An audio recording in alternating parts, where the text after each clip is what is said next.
Bienvenue dans Écrire librement, le podcast où l'on parle d'écriture, mais surtout de ce qu'il y a derrière les mots. Aujourd'hui, je te propose un épisode à cœur ouvert, une confidence, une confession même, parce que oui, j'ai écrit un roman, mais avant de l'écrire, il m'a hanté, littéralement. Héritage entremêlé, ce n'est pas une idée sortie d'un carnet joli ou d'un rêve doux, c'est une histoire qui m'a suivie, rattrapée, poussée, bousculée, et aujourd'hui j'ai envie de te raconter ce que ce roman m'a appris sur moi, et peut-être sur l'écriture de manière générale.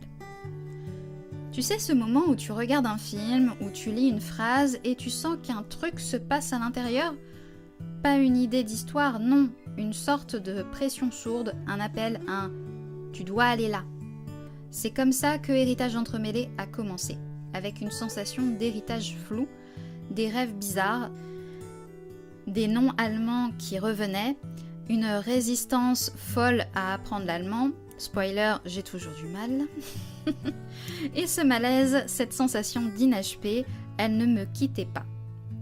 Et puis un jour j'ai compris, je devais l'écrire, pas pour l'expliquer, mais pour le traverser. J'ai essayé de la contourner, j'ai écrit d'autres choses, j'ai ouvert un carnet, j'ai fermé un carnet, j'ai fui sur Netflix, souvent. Mais l'histoire revenait, par bribes, par images, par un personnage qui insistait sans que je sache encore son nom, et chaque fois que je l'ignorais, quelque chose me bloquait dans l'écriture jusqu'à ce que je comprenne. Ce n'est pas une histoire comme les autres, c'est un passage, un roman rituel, celui qu'on ne choisit pas, celui qui te choisit. En écrivant ce roman, j'ai découvert plein de choses, que j'avais en moi des mémoires que je n'avais jamais explorées, que certains personnages me ressemblaient bien plus que je ne voulais l'admettre, que j'écrivais parfois pour comprendre, mais surtout pour faire la paix.